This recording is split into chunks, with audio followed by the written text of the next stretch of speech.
What do you mean by type conversion in Python? What is the difference between implicit and explicit type conversion? What do you mean by typecasting and type corrosion? What is the difference between a char function and an odd function? And how you handle errors while performing typecasting in Python? तो ये कुछ questions हैं जो कि type conversion के basis पे पूछे जाते हैं। आप जब इस वीडियो को लास्ट तक देखोगे तो आप इन सब क्वेश्चंस के आंसर मिल जाएंगे। तो सबसे पहले बात करते हैं कि टाइप कन्वर्जन का मतलब क्या है। तो टाइप कन्वर्जन जैसे कि नाम से ही पता चल रहा है, किसी एक डाटा टाइप को किसी दूसरे डाटा टाइप में कन्वर्ट करने के प्रोसेस को टाइप कन्वर्जन का नाम दिया जाता है। पाइथन में हम दो तरीके से टाइप कन्वर्ट कर सकते हैं। पहला है इम्प्लिसिट टाइप कन्वर्जन और दूसरा है explicit type conversion. Implicit type conversion को टाइप करोजन भी कहा जाता है और एक्सप्लिसिट टाइप कन्वर्जन को टाइप कास्टिंग भी कहा जाता है। अब हम इन्हीं दोनों के बारे में बात करेंगे। तो सबसे पहले बात करते हैं इम्प्लिसिट टाइप कन्वर्जन। तो इसमें क्या होता है कि हमको कुछ भी करने की जरूरत नहीं होती। पाइथन का इंटरप्रेटर ऑटोमेटिकली डिटेक्ट कर लेता है कि ये पर्टिकुलर जो भी हमने वेरिएबल वहां पर डिफाइन किया है ये किस डाटा टाइप का है। तो जैसे कि आप इस स्क्रीन पर देख रहे हैं कि मैंने बहुत ज्यादा वेरिएबल्स डिफाइन करके रखे हैं। a is equal to 7, b is equal to 7.7, c is equal to hello निटमैन, d is equal to true, e is equal to a list, f is equal to a tuple, etcetera etcetera. तो ये सारे के सारे जब मैं इन सब variables के टाइप को प्रिंट करवाऊंगा तो वो ऑटोमेटिकली मुझे ये सारी की सारी आउटपुट दे देंगे। जैसे कि फर्स्ट केस में अगर मैं बताऊं तो प्रिंट टाइप है तो वो मुझे इंटीजर दे रहा है, देन उसके बाद 7.7 मुझे फ्लोट दे रहा है। तो इसी तरह से जो भी हम चीजें वहां पर डिफाइन कर रहे हैं ऑटोमेटिकली पाइथन उन सब चीजों को डिटेक्ट कर रहा है और उसके कॉरेस्पॉन्डिंग ही हमको उसका डाटा टाइप मिल रहा है जो कि पाइथन इंटरनली कर रहा है। इसमें यूजर का किसी भी तरह का इंटरवेंशन नहीं है। तो इस चीज को इम्प्लिसिट डाटा कन्वर्जन का नाम दिया जाता है। अब ये तो हुआ कि मैंने किसी पर्टिकुलर वेरिएबल को डिफाइन किया और उसके कॉरेस्पॉन्डिंग एक पर्टिकुलर डाटा टाइप आ गया। इन केस अगर मान लो कि मैं इन्हीं वेरिएबल्स को किसी तरह से मॉडिफाई कर रहा हूं, मान लो कि मैं प्लस कर रहा हूं या मल्टीप्लाई कर रहा हूं, तो उस केस में मेरे को कैसी आउटपुट देखने को मिलेगी। तो जैसा कि मैं इस केस में आपको बताऊं c is equal to a plus B, then print c, then print type of c। तो इस केस में मेरे पास जो वैल्यू आई वो पॉइंट्स में वैल्यू, यानी कि पाइथन ने इंटरनली ही c को as a float value assign कर दी। सिमिलरली अगर मैं मल्टीप्लाई भी करूं a is equal to a into B, then उसके बाद अगर मैं d का भी टाइप चेक करूंगा तो वो भी मुझे फ्लोट ही देखने को मिलेगा। तो इस तरह से आपको पता चल गया होगा कि इम्प्लिसिट टाइप कन्वर्जन किस तरह से होता है पाइथन में, कि पाइथन ऑटोमेटिकली इन सब चीजों को डिटेक्ट करके किसी पर्टिकुलर डाटा टाइप में असाइन कर देता है। तो आई होप कि आपको इसकी क्लैरिटी हो गई हो। तो जैसा कि आपने प्रॉपर एग्जांपल में देखा कि इम्प्लिसिट टाइप कन्वर्जन के लिए हमें किसी भी तरह से यूजर इंटरवेंशन की जरूरत नहीं होती, यानी कि पाइथन ऑटोमेटिकली ही जो भी हमने वेरिएबल डिफाइन करके रखा होता है वो किस तरह से उसको वैल्यू जा रही है उसके बेसिस पे उसको डिफाइन कर देता है या फिर उसको इंटरनली ही कन्वर्ट कर देता है, जिसमें यूजर का कोई भी इंटरवेंशन नहीं होता। अब हम बात करते हैं एक्सप्लिसिट टाइप कन्वर्जन, जिसमें यूजर का बहुत ज्यादा रोल होता है किसी भी एक डाटा टाइप को दूसरे डाटा टाइप में कन्वर्ट करने के लिए। तो बहुत ज्यादा फंक्शंस ऐसे होते हैं जैसे कि इंट हो गया, स्ट्रिंग फंक्शन हो गया, बुलियन फंक्शन हो गया। ये सारे के सारे फंक्शंस हैं जो कि यूज किए जाते हैं किसी एक डाटा टाइप को दूसरे डाटा टाइप में कन्वर्ट करने के लिए। अब हम इन्हीं के बारे में पढ़ेंगे। तो अब हम बात करते हैं एक्सप्लिसिट डाटा टाइप के बारे में। तो इसमें मैं इंट कीवर्ड का यूज करूंगा। सबसे पहले a इज इक्वल टू 7.5 जो कि एक फ्लोट है, a is equal to int a जिसको मैंने इंट में कन्वर्ट कर दिया इंट फंक्शन से, देन प्रिंट करूंगा a और उसके बाद प्रिंट टाइप ऑफ a। तो इसमें मुझे जो इसकी आउटपुट देखने को मिलेगी वो होगा कि जो मेरे पास टाइप आया है a का, अब वो टाइप कन्वर्ट हो गया है फ्लोट से इंट में। तो इसलिए इंट फंक्शन यूज किया जाता है किसी भी वेरिएबल को इंट में कन्वर्ट करने के लिए।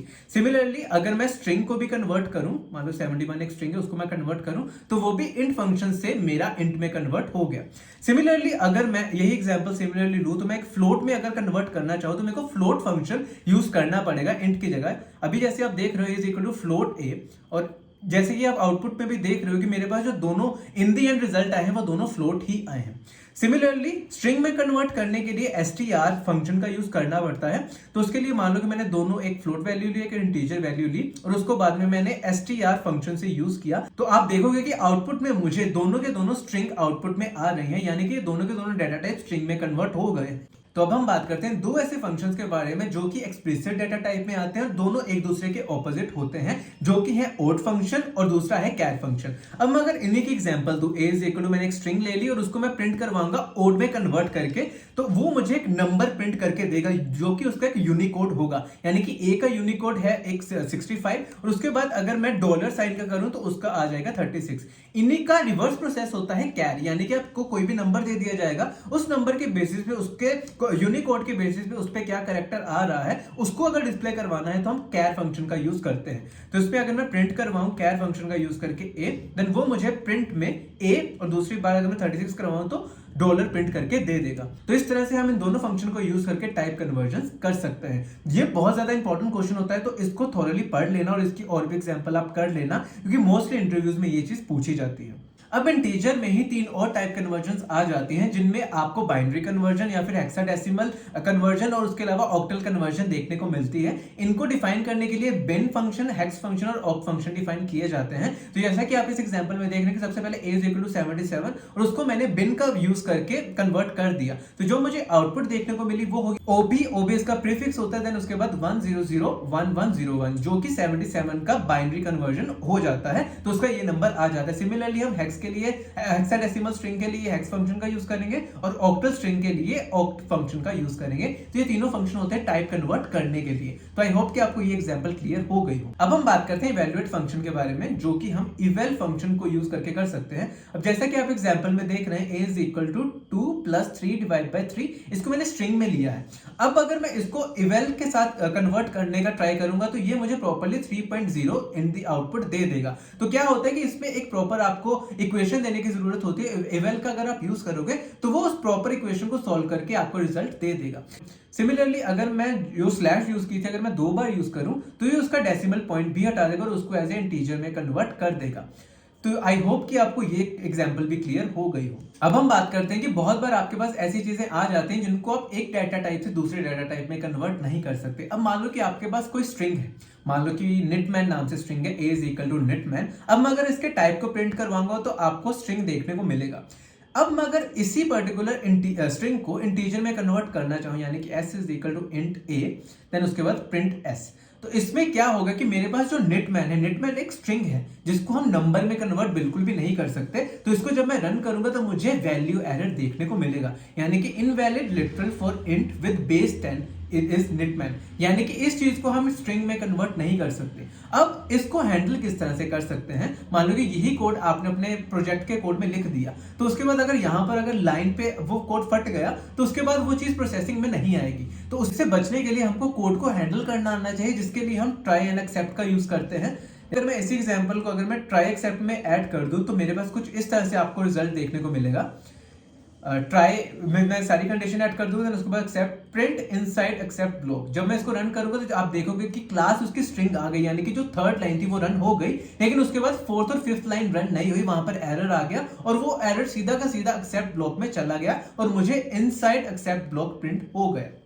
अब अगर आप चाहते हो कि आपको जो एरर आया है उसको भी आप डिस्प्ले करवाना चाहते हो तो उसके लिए हमें एक्सेप्ट में उसके एक्सेप्शन को हैंडल करना आना चाहिए। देन उसके लिए मैं एक्सेप्ट एक्सेप्शन एज ई, देन उसी एक्सेप्शन को मैं नीचे जाकर प्रिंट कर दूंगा प्रिंट ई। तो इससे क्या होगा कि जो भी आपके पास एरर आया होगा आप वो सारा का सारा एरर वहां पे डिस्प्ले हो जाएगा। अब अगर मैं प्रोजेक्ट्स की बात करूं तो जितने भी लाइव प्रोजेक्ट होते हैं आपकी कंपनीज में, वहां पर हमेशा ट्राई एंड एक्सेप्ट की कंडीशन लगाई होती है किसी भी तरह का एरर हैंडल करने के लिए, और उसके अलावा वहां पर लॉग्स भी लगाए होते हैं कि मान लो कल को कुछ प्रिंट होना होता है तो उसके लॉग प्रॉपर्ली आपको जनरेट होकर आ जाए। तो ये कुछ चीजें थी जो कि एक्सप्लिसिट टाइप कन्वर्जन के बेसिस पे होती हैं। आई होप कि आपको ये सारी की सारी एग्जांपल समझ में आ गई हो। अब बात करते हैं इसी कंसेप्ट के बेसिस पे पूछे जाने वाले कुछ क्वेश्चंस के बारे में, जिसमें सबसे पहला क्वेश्चन तो यही होता है, what is a type conversion and how many types of type conversion are there in Python. तो उसमें आप ये सारी की सारी चीजें एक्सप्लेन करके बता सकते हो। देन उसके बाद what is implicit type conversion, तो इसमें सिर्फ और सिर्फ इम्प्लिसिट टाइप कन्वर्जन के बारे में बताना है, जिसमें आप टाइप कन्वर्जन के बारे में भी बता सकते हो। ये जो मैंने स्क्रीनशॉट यहाँ पे लगाया है आप उसके बारे में भी प्रॉपर्ली एक्सप्लेन करके बता सकते हो। Next question is what is explicit type conversion, जिसको टाइप कास्टिंग भी कहा जाता है। इसमें आपको सारी की सारी चीजें एक्सप्लेन करके बतानी पड़ती हैं। Next question is what is the relationship between ord function and char function. तो जो मैंने वीडियो में एग्जांपल दी थी आप प्रॉपर्ली वही एग्जांपल इंटरव्यू के दौरान भी बताकर ये चीजें एक्सप्लेन कर सकते हो। Next question is what happens if you try to convert a string that cannot be interpreted as a number to an integer or float in Python। तो उस टाइम पे वैल्यू एरर आ जाता है, तो आप ये सारी की सारी चीजें उस दौरान एक्सप्लेन करके बता सकते हो। Next question is how do you handle potential errors when performing type casting in Python. तो इसमें आप ट्राई एक्सेप्ट ब्लॉक के बारे में बता सकते हो, ये सारी की सारी एग्जांपल देके उनको समझा सकते हो। तो आई होप कि ये सारे का सारा कंसेप्ट आपको क्लियर हो गया हो। स्टिल अगर आपका कोई भी डाउट रहता है तो आप उसको कमेंट सेक्शन में जाकर कमेंट करके बता सकते हो। इसी के साथ आज के लिए बस इतना ही, फिर मिलते हैं अगली वीडियो में। धन्यवाद।